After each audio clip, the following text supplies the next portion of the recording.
So, hello friends, welcome back to our YouTube channel. Today, we are going to discuss another scheme which is related to the budget, जो कि budget में काफी ज्यादा discuss की गई थी ये स्कीम। ऑल्दो दिस स्कीम जो है वो पुरानी है, लेकिन फिर भी ये एक इम्पॉर्टेंट स्कीम है और एक रिलेवेंट स्कीम है जिसके आने के चांसेस बहुत ज्यादा है। So now let's see the name of the scheme is प्रधानमंत्री फसल बीमा योजना या prime minister crop insurance scheme. Now let's see what क्या चेंजेस एक्चुअली गवर्नमेंट लेके आई है इस स्कीम में या क्या करा है गवर्नमेंट ने। So government has approved. Government ने क्या किया कि इस वर्ष शायद वो स्कीम का जो टेन्योर है वो खत्म हो जाता, लेकिन गवर्नमेंट ने अब इसका टेन्योर को जो है और इंक्रीज किया है 2025-26 तक। ऑल्दो द स्कीम 21-22 से 25-26 तक इसका टेन्योर रखा है, क्योंकि ये स्कीम पुरानी है तो इसका टेन्योर बढ़ाना इंपॉर्टेंट था। नाउ लेट्स सी किन दो स्कीम्स का किया है। एक तो प्रधानमंत्री फसल बीमा योजना and second one is restructured weather based crop insurance scheme. तो ये भी मोर रिलेटेड स्कीम, दोनों एक दूसरे से, इसके बारे में भी हम डिस्कस करेंगे। पर पहले हम बात करते हैं प्रधानमंत्री फसल बीमा योजना की। सो गवर्नमेंट ने इसके लिए कितना पैसा दिया है? इसके लिए गवर्नमेंट ने दिया 69,515.71 करोड़।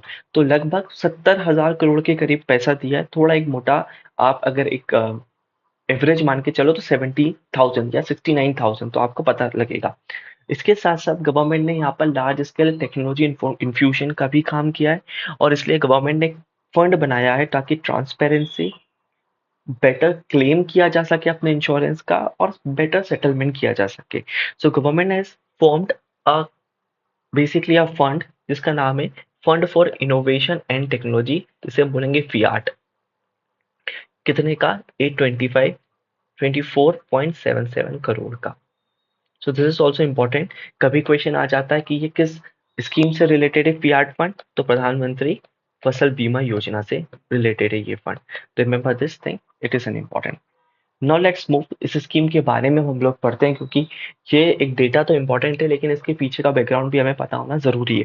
तो सबसे पहले बात करते हैं कि what is the launch year. So it is 2016, 2016 की स्कीम है फसल बीमा। सो आपको नाम से ही एक्चुअली पता चलेगा कि it is related to the ministry of agriculture and farmer welfare. It is a centrally sponsored scheme, मतलब इसके अंदर सेंटर और स्टेट का शेयर रहेगा।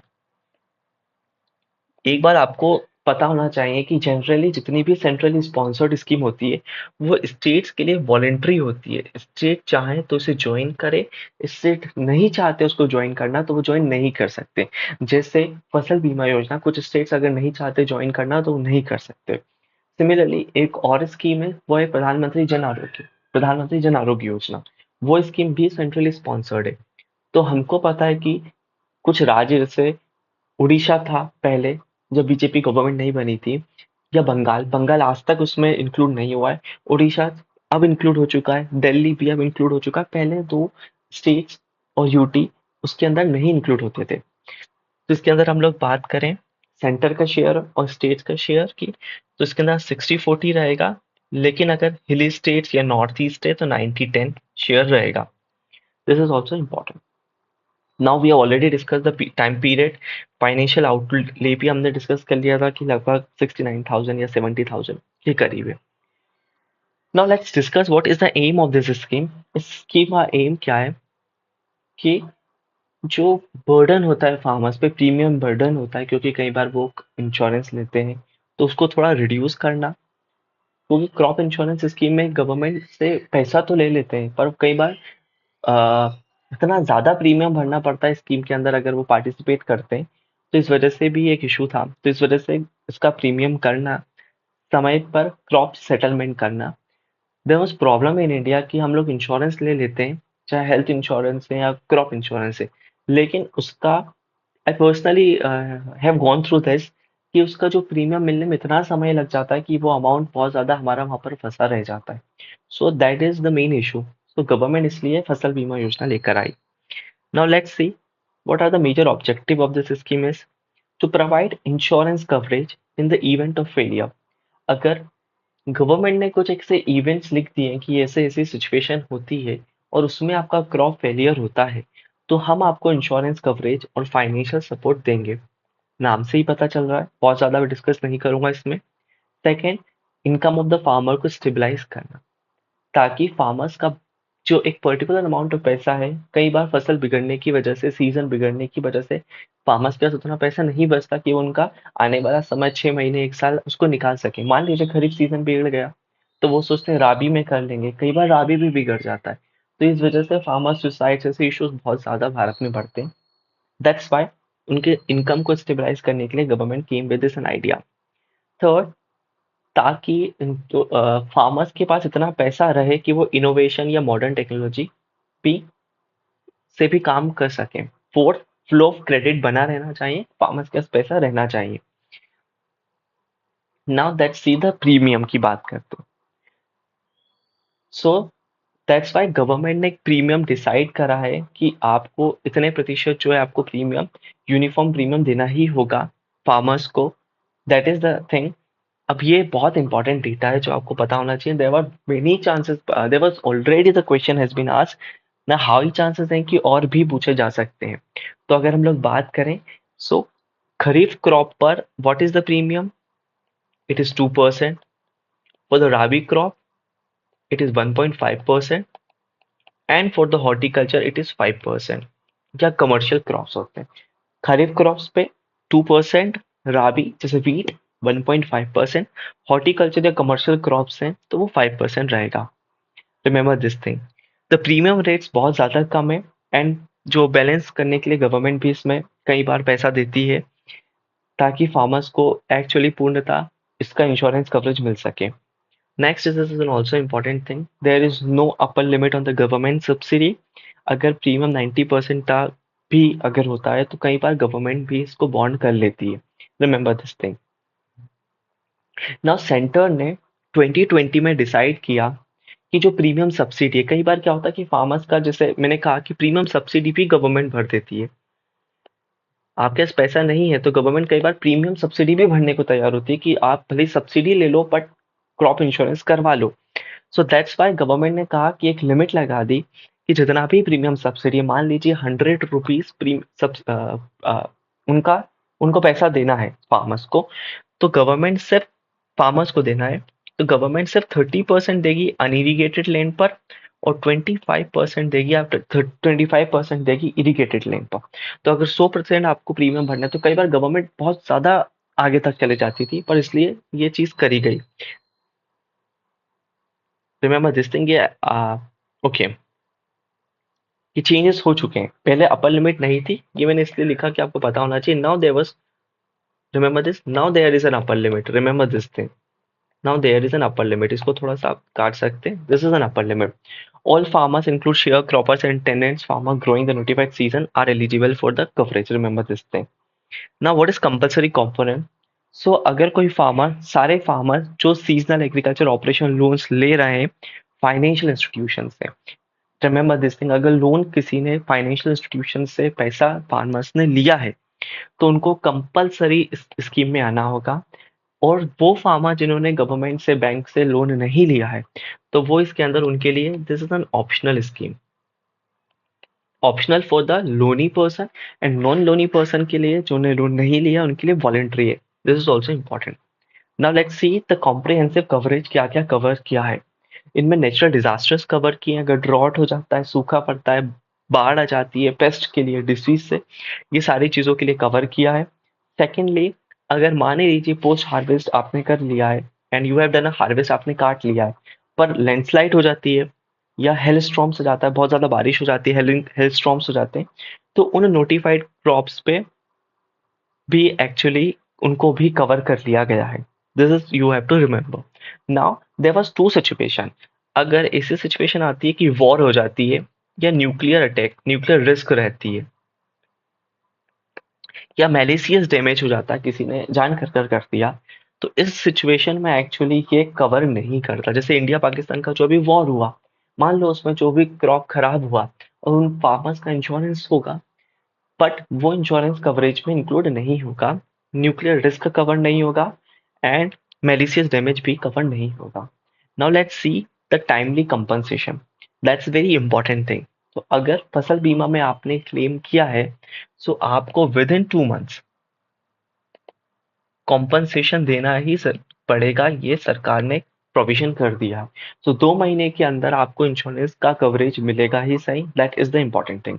ये सबसे बड़ा इश्यू इंडिया में, दैट्स व्हाई गवर्नमेंट ने 2 महीने की टाइमलाइन रखी है, important point. Next is the technology driven implementation. So government ने कई सारे टेक्नोलॉजी के माध्यम से भी कोशिश कर रही है, ताकि बेटर टेक्नोलॉजी से अच्छे से प्रिसिशन एस्टिमेशन हो सके कि कितना हुआ। कई बार सिर्फ ऊपरी ऊपरी या बाहरी बाहरी रूप से नहीं किया जा सके, परंतु सैटेलाइट इमेजिंग के माध्यम से, ड्रोन्स के माध्यम से, मोबाइल ऐप्स के माध्यम से बेहतर किया जा सके। इसलिए गवर्नमेंट ने एक ऐप भी बनाया, दैट इज नेशनल पोर्टल बनाया है, नेशनल क्रॉप इंश्योरेंस पोर्टल, जो कि इन सभी जानकारियों को, बैंक इंटरेक्शन सब कुछ प्रोवाइड करेगा और उसके अंदर डिजिटलाइज फॉर्म में स्टोर्ड रहेगा डेटा। रिमेंबर, एक और technology that is yes tech, that is yield estimation system based on technology, ताकि remote sensing accurate yield estimation कर सके कि इतनी यील्ड है तो उसका आपको इतना प्रीमियम देना होगा। Secondly, CROPIC, that is collection of real time photos and observation of the crop. ये इसका काम ये रहेगा कि आपके क्रॉप्स को जियो टैग करना, प्रिसीशन डैमेज असेसमेंट करना, ताकि बेहतर प्रिसीशनिंग समझते हैं आप, बिल्कुल प्रिसीशन मतलब एक बारीकी रूप से उसको कवर करना कि कितना डैमेज हुआ है, कितना क्रॉप प्रोडक्शन होगा। सो ये एक इम्पॉर्टेंट चीज है, येस टैग एंड CROPIC। और एक और portal that is national crop insurance portal. I think I have already cover the coverage of risk and exclusion, but फिर भी कुछ चीजें शायद छूट गई है। ओके, अगर ये एक इम्पॉर्टेंट पॉइंट है कि अगर एक्सपेक्टेड यील्ड, मान लीजिए आपने 100 kg आपका माना है कि मेरा इतना प्रोडक्शन होगा, लेकिन आपका 100 की जगह 45 हो गया, 40 हो गया, मतलब 50% से कम हुआ यील्ड से, तो आपको क्रॉप इंश्योरेंस मिल जाएगा। So there was a limit of 50%।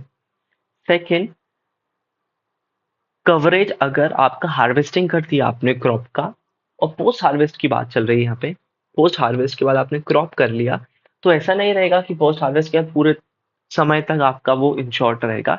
वो इंश्योर्ड रहेगा मैक्सिमम 2 वीक्स, मैक्सिमम 40 डेज ही कवर्ड रहेगा। तब तक आपको ये सोच लेना है कि आपको आपका जो क्रॉप है, प्रोडक्शन है, वो कहाँ रखना है, किधर रखना है, ये आपकी जिम्मेदारी रहेगी। आप ऐसा नहीं तो किसान नहीं छोड़ दें जमीन पर, वो खराब हो जाए, तो नहीं, 14 डेज ही रहेगा। क्लाउड बर्स्ट, नेचुरल फायर, ये सब रहेगा। वाइल्ड एनिमल अटैक करते हैं तो ये भी रहेगा, वाइल्ड एनिमल ने अटैक किया, फायर भी इंक्लूड है, और war, nuclear risk, malicious damage, तीनों इंक्लूड नहीं है। ओके, नाउ स्टेट गवर्नमेंट का मैंने कहा कि स्टेट गवर्नमेंट का जो रहेगा वो वॉलेंट्री रहेगा, लेकिन स्टेट गवर्नमेंट खुद का पोर्टल या वेबसाइट नहीं बना सकती। रिमेंबर दिस थिंग ऑल्सो, खुद का पोर्टल या खुद की वेबसाइट इससे संबंधित कुछ नहीं कर सकती। You have to remember this thing. Now let's see the cut off dates kharif season. तो आपका कट ऑफ डेट क्या रहेगी कि कब तक इंश्योरेंस करवा लेना चाहिए। So the cut off date is 31st of March of succeeding year of Rabi season. Sorry, this is for the second thing. Kharif के लिए क्या रहेगा आपका 31st of March, और राबी के लिए कट ऑफ डेट क्या रहेगा 30 सितंबर। तो अभी कभी आपसे कोई क्वेश्चन पूछे कि खरीफ सीजन कब से शुरू होता है, तो remember this March and April से शुरू होता है, और राबी सीजन सितंबर अक्टूबर से। So remember this thing also, this is an important thing. Now अगर आपको आपका जो अमाउंट है आपको 2 महीने के बाद भी नहीं मिलता, तो गवर्नमेंट ने कहा है कि 1 मंथ और आपको मिलेगा, दैट इज 3 मंथ्स के बाद, फिर भी आपको पैसा नहीं मिलता है, 3 महीने से ज्यादा समय हो जाता है और आपको वो इंश्योरेंस कवरेज नहीं मिलता है, तो 12% इंटरेस्ट रेट पर एनम के हिसाब से आपको वो अमाउंट आगे जाकर मिलेगा। तो कितना interest rate, 12%। Cut off date समझ में आ गई, 31st March for the kharif season, rabi season के 30 सितंबर। This is an important. Now I have said that कि वो खुद का पोर्टल नहीं बना सकते states. Remember this, states can't form their portal, but वो बना सकते हैं उनकी इंश्योरेंस कंपनी जो इसको कवर करेगी। रिमेंबर दिस थिंग, अगर कंफ्यूजन नहीं होना है अपने को, पोर्टल बनाना है तो वो नहीं इंक्लूड, पोर्टल नहीं बना सकते, लेकिन इंश्योरेंस कवरेज बनाना है तो yes they can form their own insurance coverage. अब कई सारी समस्याएं फार्मर्स को मिलती है, तो इसलिए उनका ग्रीवियंस कौन खत्म करेगा, इसलिए गवर्नमेंट ने एक नया पोर्टल बनाया है। एक सेकेंड, गवर्नमेंट ने एक नया पोर्टल बनाया है। What is the name of this portal? This is Krishi Rakshak portal, Krishi Rakshak portal. और 14447 के टोल फ्री नंबर है। दिस इज थिंग ताकि ग्रीवियंसेस आपके रिजॉल्व हो सके। Remember this thing, it is also important thing. So this is all about this scheme. I have covered all the major important things. But एक और scheme के बारे में डिस्कस किया गया था, that is restructured weather based crop insurance scheme.